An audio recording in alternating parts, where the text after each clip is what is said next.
नमस्कार। देश काल में आपका स्वागत है। मैं हूं मुकेश कुमार। दोस्तों, लाला रामदेव लगातार विवादों में बने रहते हैं, विवादों में फंसे रहते हैं और उन विवादों की वजह से उनकी छीछा लेदर भी होती है, फजीहत भी होती है, उन्हें सुप्रीम कोर्ट से डांट भी खानी पड़ती है, उन्हें सार्वजनिक रूप से माफ़ी भी मांगनी पड़ती है। लेकिन लाला रामदेव हैं कि वो मानते नहीं, वो दंड फंद करने से बाज नहीं आते हैं। उनके प्रोडक्ट्स को लेकर, उनके विज्ञापनों को लेकर, उनकी व्यापारिक नीतियों को लेकर तमाम तरह के सवाल खड़े होते रहते हैं। बल्कि इस तरह के सवाल खड़े होते हैं कि उनके प्रोडक्ट बैन भी कर दिए जाते हैं। इसके बावजूद वो सुधरते नहीं हैं। वो न सुधरने वाले लाला रामदेव हैं जो व्यापार के लिए कुछ भी करने पर आमादा रहते हैं। मुश्किल ये है कि उन पर मोदी सरकार की और जितनी भी बीजेपी की सरकारें हैं राज्यों में, सब उन पर मेहरबान हैं, सब उनको हर तरह से मदद करने की कोशिश करती रहती हैं और इसीलिए वो बार बार बच जाते हैं। सोचिए, अगर किसी और पार्टी की सरकार होती तो क्या रामदेव अभी इस तरह से स्वतंत्र घूम पाते? वो सीखचों के पीछे होते, क्योंकि उन्होंने इतने सारे फ्रॉड, इतने सारी धोखाधड़ियाँ, इतने सारे झूठ बोले हैं कि वो बच नहीं पाते। लेकिन ये इसके पूरे विवादों पर तो मैं बाद में आऊँगा। अभी फ़िलहाल जो नया घोटाला उनका सामने आया है, इंडियन एक्सप्रेस अखबार ने जिस तरह से भंडाफोड़ किया है कि उन्होंने उत्तराखंड में एक बड़ा प्रोजेक्ट राज्य सरकार के साथ मिली भगत करके हासिल किया है। उत्तराखंड के मशहूर जॉर्ज एवरेस्ट स्टेट में एडवेंचर टूरिज्म को बढ़ावा देने के लिए दिसंबर 2022 में एक टेंडर प्रक्रिया शुरू की गई थी और यही टेंडर प्रक्रिया है जिसमें खेल करके बाबा रामदेव ने ये प्रोजेक्ट हासिल किया। इसमें इस टेंडर में जिन 3 कंपनियों ने अप्लाई किया, उनमें एक ही व्यक्ति पतंजलि आयुर्वेद लिमिटेड के सह संस्थापक और प्रबंध निर्देशक आचार्य बालकृष्ण का हिस्सा था। टेंडर प्रक्रिया में हमेशा ये होना चाहिए कि 3 अलग कंपनियां हों, 3 अलग कंपनियां मतलब अलग मालिकाना हक वाली कंपनियां हो।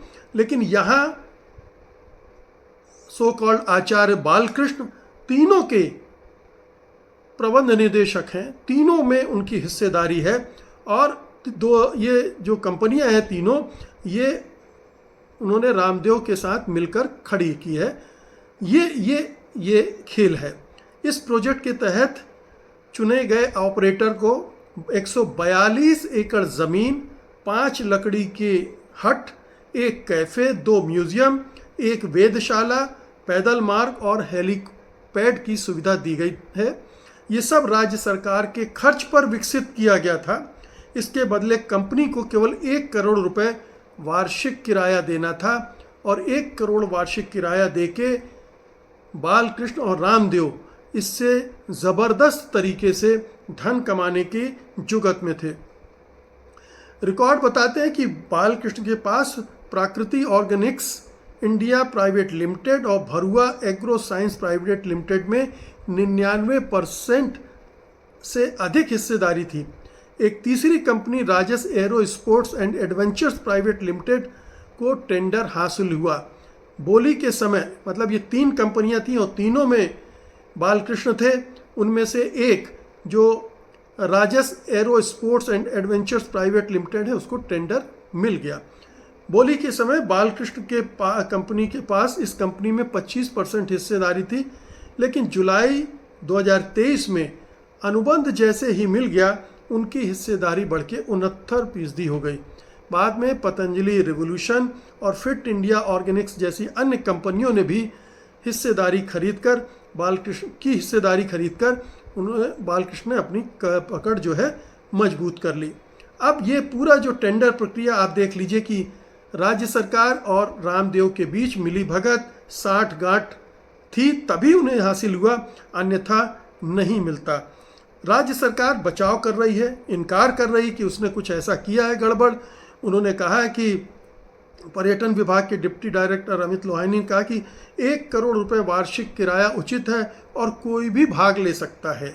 भाग ले सकता था, लेकिन ये 3 टेंडर एक ही आदमी ने दिए, उनमें से एक टेंडर को मिल गया और ये 3 में से मतलब वही आचार्य बालकृष्ण और रामदेव के जेब में चला गया टेंडर। तो ये पूरा खेल है जिसमें पकड़े गए हैं रामदेव। जॉर्ज एवरेस्ट स्टेट परियोजना का इम्पोर्टेंस क्या है ये भी समझ लेने की ज़रूरत है। 19वीं सदी के सर्वेयर जनरल जॉर्ज एवरेस्ट का ये एस्टेट 23.5 करोड़ की लागत से एशियन डेवलप बैंक से लिए गए कर्ज से रीडेवलप किया गया है। इसे सरकार की हिमालयन दर्शन योजना में शामिल किया गया है। इसमें paragliding, rock climbing, hot air ballooning और जाइरोकॉप्टर राइड्स जैसी एक्टिविटीज़ की योजना है। अब ये सब बाबा रामदेव करेंगे, लाला रामदेव करेंगे। वो अब सब कुछ कर सकते हैं। वो दवाइयाँ भी बनाते हैं, योग भी सिखाते हैं, वो आटा दाल चावल भी बेचते हैं, वो सौंदर्य प्रोडक्ट्स भी बेचते हैं, वो कंडोम का निर्माण भी करते हैं, वो जीन्स और दूसरे कपड़े भी बनाते हैं, सब करते हैं बाबा। अब ये कहाँ के बाबा हैं आप समझ सकते हैं। तो इस पूरे प्रोजेक्ट में कोई ट्रांसपेरेंसी नहीं थी, ये साफ हो गया है। और ये खुलासा जब सब एक ही उद्योगपति से जुड़ी थी, तो ये भी जो सार्वजनिक खरीद प्रणाली की निष्पक्षता और जवाबदेही सवालों के घेरे में आ जाती है, तो ये बहुत साफ हो जाता है। अब ये पूरा मामला आप समझ गए कि बीजेपी में, उत्तराखंड में बीजेपी की सरकार है। रामदेव बीजेपी के लिए बैटिंग करते रहते हैं, उनकी मदद करते रहते हैं, उनके लिए बयानबाजी करते रहते हैं, झूठ बोलते रहते हैं। ये सब काम दंदफन जो है बीजेपी के लिए वो करते रहते हैं और बीजेपी के इसीलिए वो चहेते भी बने हुए हैं। और आपको याद होगा कि 2014 के पहले उन्होंने जो कैंपेन चलाई थी वो पूरी बीजेपी को सत्ता में लाने के लिए चलाई थी, भले ही वो उस समय कुछ और कहते थे और सारी दावे उनके झूठे साबित हुए थे। अब ज़रा जायज़ा लिया जाए कि बाबा रामदेव को जो एक तो उत्तराखंड में ये सुविधा मिली, लेकिन दूसरे राज्यों में भी उन पर मेहरबानी की जाती रही है। जहाँ भी बीजेपी की सरकारें रही हैं वहाँ उन्हें किस तरह से फ़ायदे पहुँचाने की कोशिश होती रही है। 2017 में रॉयटर्स की एक जांच रिपोर्ट आई थी। रॉयटर्स जो इंटरनेशनल न्यूज़ एजेंसी है, वायर एजेंसी है, उसने अपनी जांच में बताया था कि पतंजलि को बीजेपी शासित राज्यों में 2000 एकड़ ज़मीन अधिग्रहित करने की छूट मिली थी, जिसमें से कुछ जगहों पर मुफ्त ज़मीन भी शामिल थी और रियायतें भी दी गई थी। ये रियायतें फैक्ट्रियाँ, रिसर्च सेंटर और हर्बल सप्लाई चेन के लिए दी गई थी। ये लेन देन कानूनी बताए गए थे, लेकिन विपक्ष का आरोप है और मुझे लगता है कि उसका ठोस आधार भी है कि ये सब पक्षपातपूर्ण ढंग से किया गया था राज्य सरकारों और रामदेव की मिली भगत से। कुछ और डिटेल लीजिए। मध्य प्रदेश में शिवराज सिंह चौहान की सरकार थी। उसने 40 एकड़ ज़मीन पर 88% छूट दी और बाजार मूल्य से कम दरों पर फैक्ट्री के लिए ये ज़मीन दी गई। ये राइटर्स की रिपोर्ट में 2017 में इसका उल्लेख है। फिर महाराष्ट्र में आइए। महाराष्ट्र में आप जानते हैं कि देवेंद्र फडणवीस की सरकार थी। नागपुर में 230 एकड़, बाद में इसका और विस्तार हुआ, 330 से 600 एकड़ तक ये ज़मीन चली गई। ये ज़मीन फूड पार्क के लिए बिल्कुल जब कौड़ियों के मूल्य दे दी गई, 25 लाख रुपए प्रति एकड़, जबकि बाजार मूल्य 100 एकड़ प्रति एकड़ था। 100 करोड़ प्रति एकड़ था बाजार मूल्य और दी गई 25 लाख रुपए प्रति एकड़ में दी गई। 400 एकड़ लैंड दी गई लातूर में 50% छूट पर, जिसमें स्टाम्प ड्यूटी भी माफ़ कर दी गई, जीएसटी रिफंड भी छोड़ दिया गया और बिजली दर में 1 रुपये प्रति यूनिट की कमी भी शामिल की गई। इससे महाराष्ट्र को 209 करोड़ का नुकसान हुआ। बॉम्बे हाईकोर्ट ने इसमें जांच के आदेश दिए हुए हैं। ये report India today, news click, the Hindu वगैरह में पब्लिश हो चुकी है। मैं अपने मनगढ़ंत बातें नहीं कर रहा हूँ।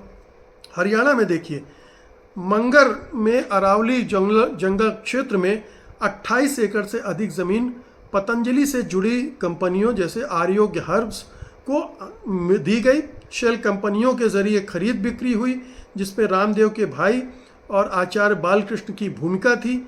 बीजेपी सरकार की नीतियों से लाभ जैसे अरावली संरक्षण में ढील दी गई रामदेव को जमीन देने के लिए। मुख्यमंत्री मनोहर लाल खट्टर ने रामदेव को कैबिनेट मंत्री के दर्जे का भी ऑफर किया था। सोच लीजिए, एक कारोबारी धंधेबाज को कैबिनेट मंत्री का दर्जा भी देने के लिए तैयार थी खट्टर सरकार। और ये रिपोर्ट अभी 2023 में आई थी, द रिपोर्टर्स कलेक्टिव ने दी थी इस रिपोर्ट को, और उसके बाद फिर दूसरी जगह भी पब्लिश हुई थी। असम में आइए, बोडोलैंड टेरिटोरियल काउंसिल जो यहाँ पर रूल करती है, बीपीएफ, वो बीजेपी के साथ गठबंधन में है। उसने 1132 एकड़ कृषि जमीन अवैध प्रवासियों से बचाने के नाम पर पतंजलि ट्रस्ट को मुफ्त में दे दी। सोचिए, 1132 एकड़ जमीन मुफ्त में दे दी रामदेव को। और इसके अलावा उदालगुड़ी ज़िले में 88.76 एकड़ ज़मीन और देने का प्रस्ताव है। ये न्यू इंडियन एक्सप्रेस ने खबर छापी है। तो आप देख सकते हैं कि जहाँ जहाँ बीजेपी की सरकारें हैं और रामदेव को वहाँ किस तरह से छूट मिल रही है, किस तरह से वो बीजेपी सरकारों से फ़ायदा उठा रहे हैं, बीजेपी की सरकारें उन पर कितनी मेहरबान हैं। अब थोड़ा सा विवादों पर भी चर्चा कर लें कि किस तरह से रामदेव राष्ट्रीय स्तर पर कलंकित हुए हैं, लांछित हुए हैं, बदनाम हुए हैं। इसके बावजूद वो बीजेपी की सरकारों के लाड़ले बने हुए हैं, बीजेपी के लाड़ले बने हुए हैं। ये विवाद शुरू होता है 2015, याद कीजिए 2015 से 2024 तक ये विवाद चलता है। भ्रामक विज्ञापन और झूठे स्वास्थ्य के दावे, मिसलीडिंग एड्स को लेकर है। पतंजलि के जो प्रोडक्ट्स हैं जैसे दवाएं और खाद्य पदार्थ के लिए गंभीर बीमारियों जैसे डायबिटीज, कैंसर, थायराइड के इलाज का दावा किया गया।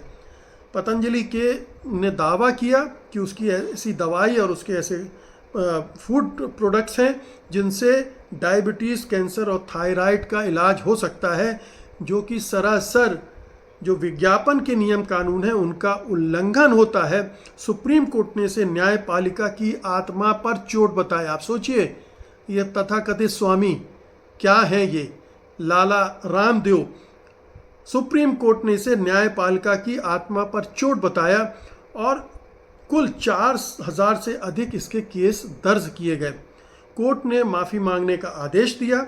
रामदेव को सार्वजनिक रूप से माफ़ी मांगनी पड़ी।